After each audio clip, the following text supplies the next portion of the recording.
여러분 안녕하십니까? 2019년 1월 28일 월요일 신문사설 비평을 시작하겠습니다.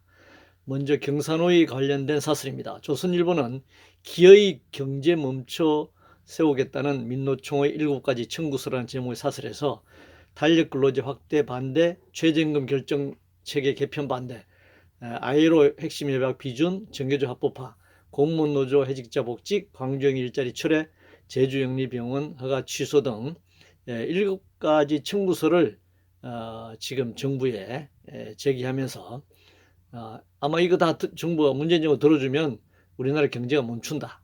뭐 그런 뜻으로 의미로 사설을 내고 지금 비판하고 있네요.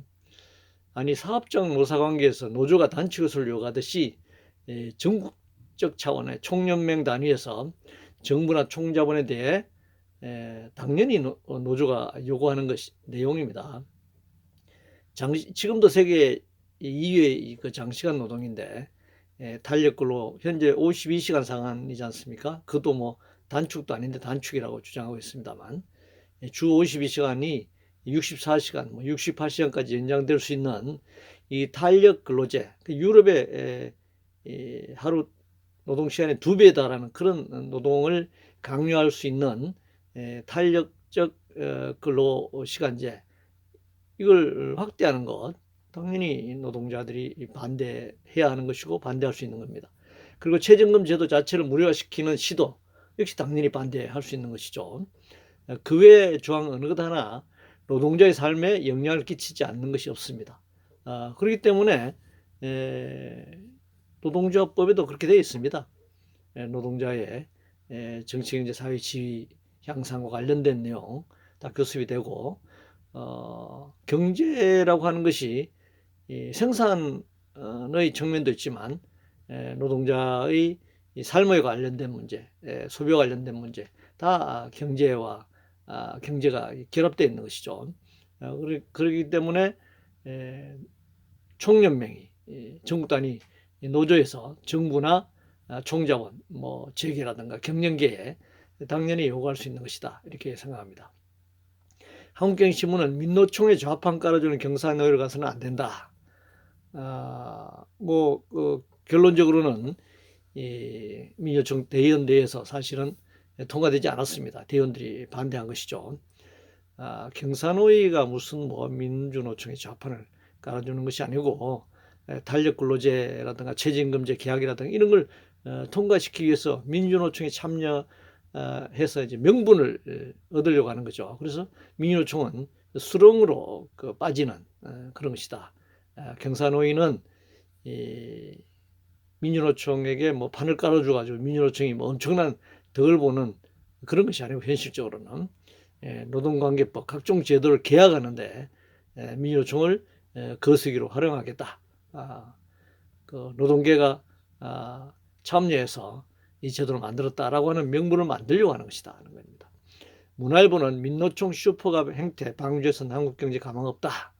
역시 비판하고 있는데요. 아니 재벌이나 GM 같은 글로벌 기업, 부동산 부자들, 금융자본가들, 권력 가진 정치 권력 그리고 토착 세력들 이들이 갑이지 무슨 민주노총 조합원들이 무슨 갑입니까? 한일 관계와 관련해서 조선일보는 성숙되지 못한 한일 양국의 자세라는 제목의 사설에서 한일 간의 레이더 위협 비행 갈등을 둘러싼 이런 현재 교착 상태에 대해서 양비론적으로 지금 지적하고 있습니다. 동아일보는 정부 차원과는 달리 더 활발해지는 한일 민간교류는 활발해지고 있는데 뭐 물론 한국에서 일본으로 지금 관광객이 훨씬 더 많습니다. 우리나라는 아마 한 1년에 6, 700만 명이 가는 것 같고 일본에서는 약 300만에 좀 미치지 못하게 한국에 오는데요. 물론 예전에는 일본에서 훨씬 더 많이 왔죠. 그래서 한일 간 민간 교류는 이렇게 활발한데 이 정부 간의 갈등이 심하다. 이렇게 주장하고 있습니다. 근데 양비론으로 한일 관계를 봐서는 안 되죠. 일본 제국주의 침략에 대한 사과 반성 배상 없이 흘러간 시간들이 이 구조적으로 겹겹이 쌓여 있는 결과입니다. 거기다 일본이 다시 일본 아베 정권, 일본의 극우 세력들이 군국주의화의 길로 이렇게 나서는 이런 상황 때문에 이런 그 한일 간의 이런 그 교착 상태, 어려운 갈등 상태가 빚어지는 것이기 때문에 한일 양국의 공이 양쪽이 다 문제다 이렇게 얘기하면 안 되는 겁니다. 최저임금 관련해서 조선일보는 가난한 나홀로 가구를 더 가난하게 한 최저임금 인상 이런 제목의 사설에서 작년 1, 3분기 1인 가구 중에서 하위 20%의 소득이 전년보다 10% 이상 두 자릿수로 감소했다. 최저임금 인상 때문이라고 주장하는데 만약에 작년에 최저임금이 시급 1,060원이라도 오르지 않았다면 그것만큼 소득 격차가 더 벌어졌을 것입니다. 가난한 사람들이 더 가난해진 것은 가진 자리 더 많은 배를 채웠기 때문이고 우리 사회가 구조적으로 수탈과 착취가 더 강화되고 있기 때문에 그렇습니다. 그런데 경제가 뭐 저성장이긴 하지만 3% 수준으로 성장하지 않았습니까? 작년에 역대 최고의 그 수출을 기록했습니다. 그러면 이 경제가 3% 성장하고 세계 5, 6위의 수출 대국이 되었는데 그 피땀 흘려 노동자, 서민들, 국민들이 일했는데 그럼 경제 과실이 나눠져야 되지 않겠어요? 근데 왜 격차가 벌어집니까? 경제가 위에서 아래로 흘러내려와야 되는데 그걸 낙수 효과라고 합니다. 근데 어떻게 되죠? 이게 물이 역류하는 겁니다. 그래서 결국은 격차가 벌어질 수밖에 없다. 그런 것이지. 뭐 최저임금 1,060원이 올라서 격차가 벌어진다. 이런 것은 정말 터무니없는 주장이다. 벼룩에 간을 내먹을 그런 주장이다. 이렇게 생각합니다. 중앙일보는 홍역 환자 40명, 걱정스러운 설 연휴라는 제목의 사설에서 정부 지방자치단체의 역할이 중요하다. 선별 진료소 설치로 의료기관 내 감염을 차단하고 환자를 보호 격리한다. 이렇게 주장하고 있네요. 당연한 이런 조치를 취해야 합니다. 그러나 구조적으로 정부나 지방자치단체의 역할을 강화하기 위해서는 의료 공공성을 확대해야 됩니다. 공공성 중에서도 영리병원 확대처럼 이런 방식으로 공공성과 멀어지는 것이 아니라 국공립병원을 확대해야 되는 겁니다. 의사 양성도 앞으로는 국가가 책임지는 사관학교처럼 말이죠.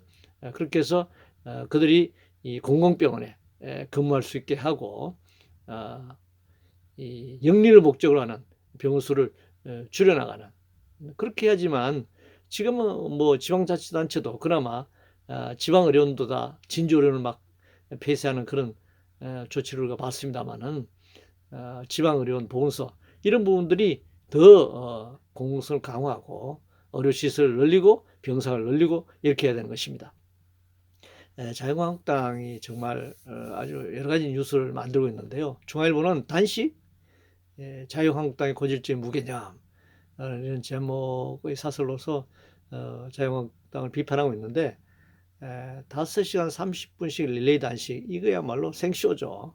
이건 국민을 우롱하는 처사입니다. 이건 뭐 보수 극우 뭐 이런 측면 이념의 측면이기보다는 이분들이 좀 제정신이 아닌 것 같아요. 어떻게 5시간 30분 릴레이 단식이라는 말이 있을 수 있나요?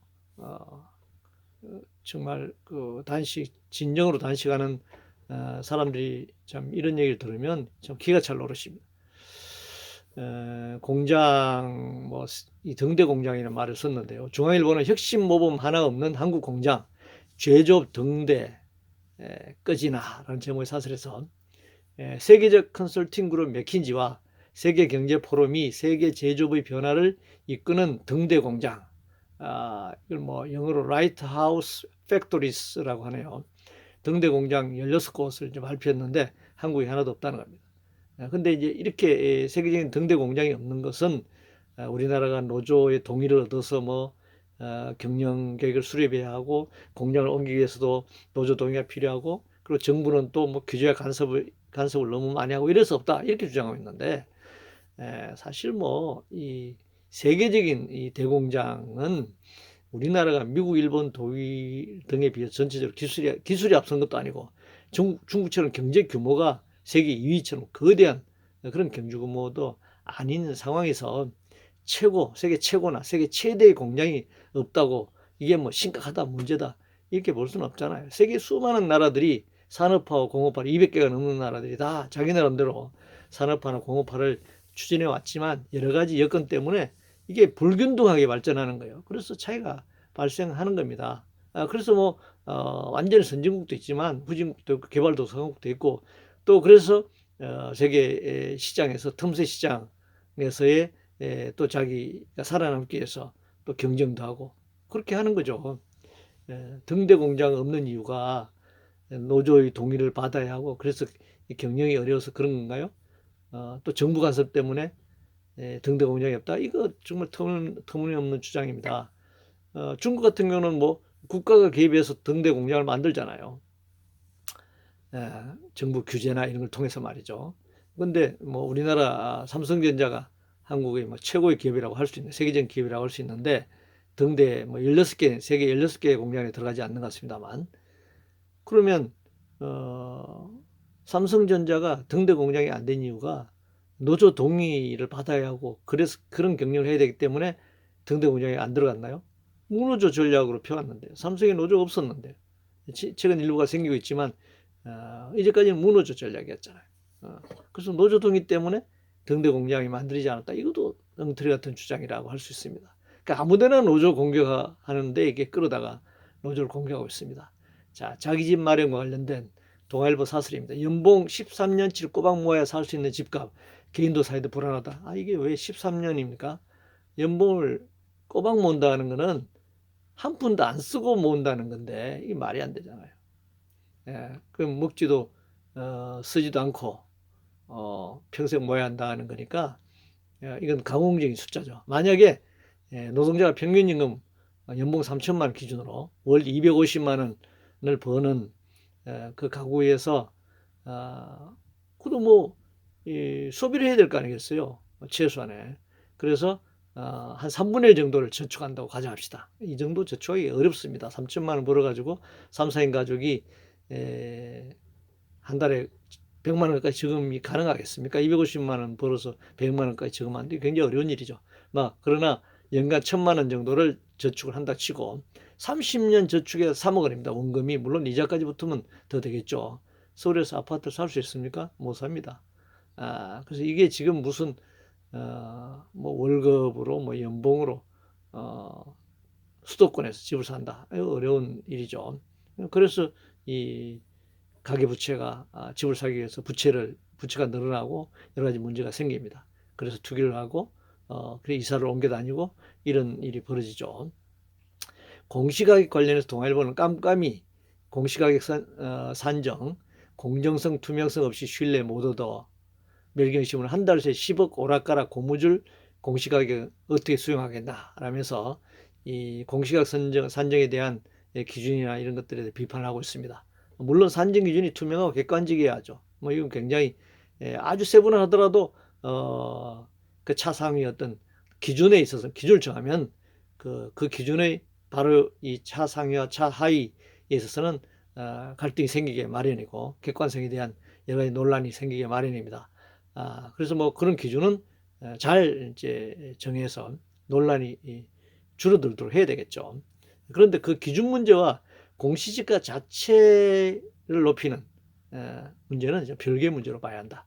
우리가 공시지가 문제는 기준을 어떻게 마련하냐 하는 문제는 논란이 없도록 객관적 합리적 기준을 마련해야 되겠지만 주택 소유 여부에 따라서 불로소득 발생에 따라서 빈부격차가 극명하게 나타나고 있는 우리 사회 현실을 직시하고 이 공시지가를 높이는 것이 좀 절박한 현실이다라고 하는 것을 인식하는 것이 필요하다는 것입니다. 가전쇼 관련해서 함경신문 한국판 CS 급주와 기업 강제동원 논란 진상 밝혀야 한다. 이게 뭐 강제동원을 했다면 이게 무슨 일제시대 강제동원도 아니고 말이죠. 군사독재정권시대 강제동원도 아니고 기업을 강제동원했다. 이렇다면 문제죠. 해명할 일 있으면 정부가 해명해야죠. 그런데 과연 이 가전쇼를 할 때 특정 기업이 정부 대통령이 참여하고 뭐 장관이 참여 이런 가전쇼에 그 기업의 상품이 선전되는데 과연 무조건 그러면 그 싫다고 하겠느냐.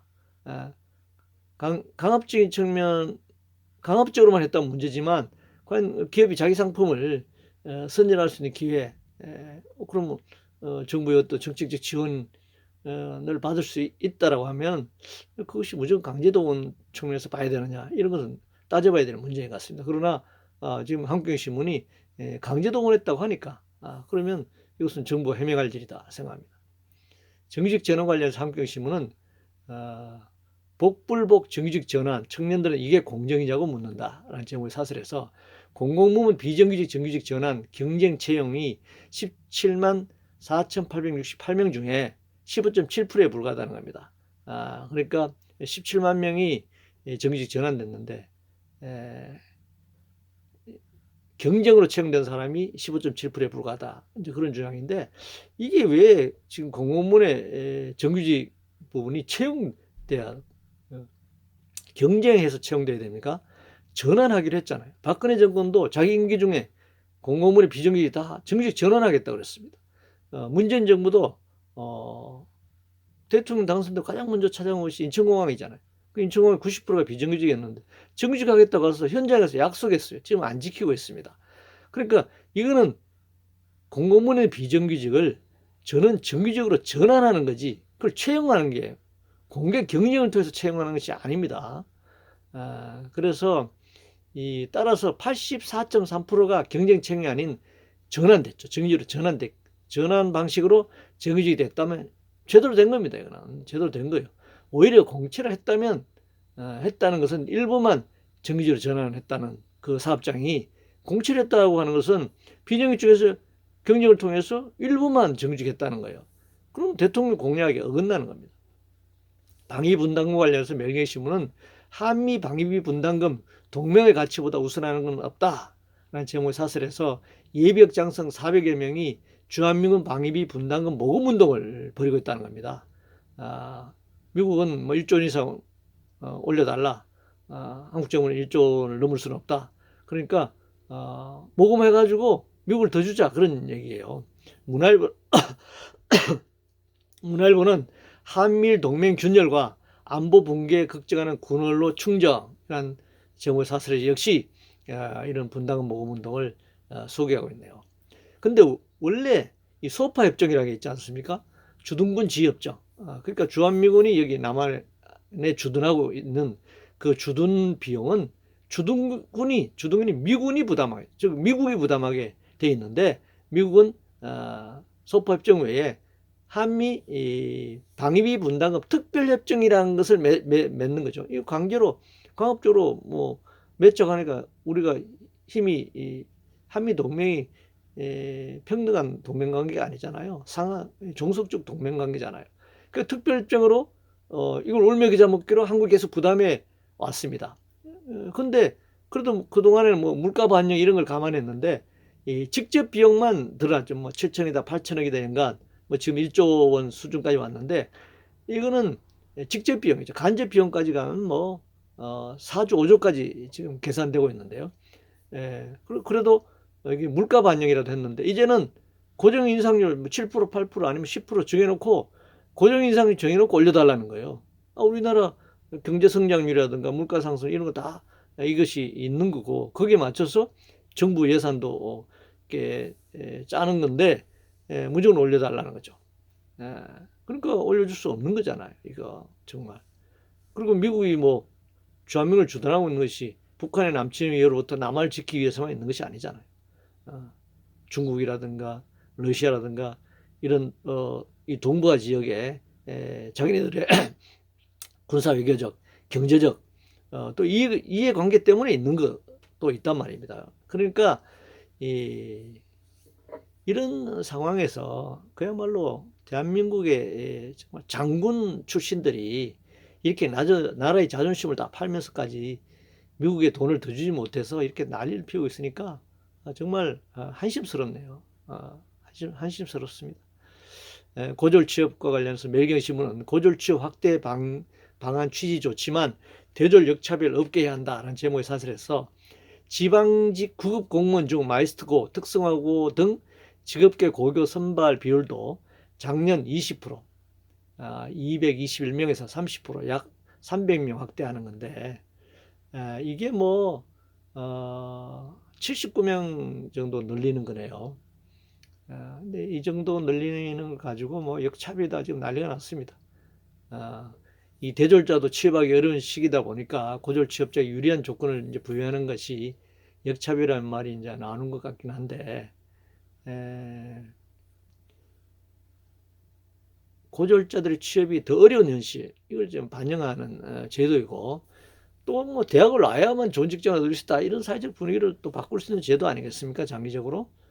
그래서 이게 뭐 이 선발 비율을 작년에 20%에서 30%로 확대한다 이러니까 뭐 엄청나게 확대된 것처럼 보이는데, 실제 숫자는 작년에 221명에서 300명으로 79명 늘어나는 것이기 때문에, 이런 것들을 뭐 사슬에다 이렇게 실어가지고 고졸자들의 그 차별이라든가 취업이 어려운 점, 이런 걸 좀 숨통을 터주려고 하는 것조차도 이렇게 막아서는 안 된다, 이걸 역차별 이렇게 주장하는 것은 과도하다, 이렇게 생각합니다.